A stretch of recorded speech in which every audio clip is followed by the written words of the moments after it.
Boss, magpapasko at magbabagong taon na. Naka-check out ka na ba? Kung hindi pa, pagkakataon Ito mo nga na. pala yung 4-pin DC CDI na pamalit dyan sa stock na Yung CDI stock mo. kung gusto mong ratratan pero yung CDI mo stock. Nako boss, magpalit ka na muna bago ka makipagratratan kung kani-kanino. Alam ko trip mo yan eh, pero wala tayong magagawa dyan.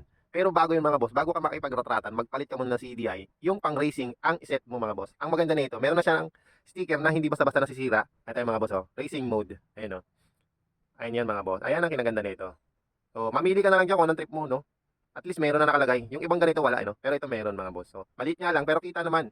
So, dito mo naman siya i-set kung anong trip mo diyan.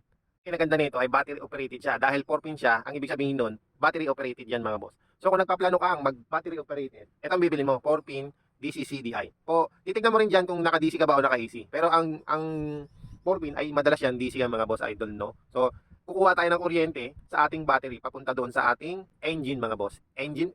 Basta 'yon. Spark plug 'yon. Papunta doon sa ating spark plug. So ayan mga boss, meron tayong video nito kung ano yung mga setting nito.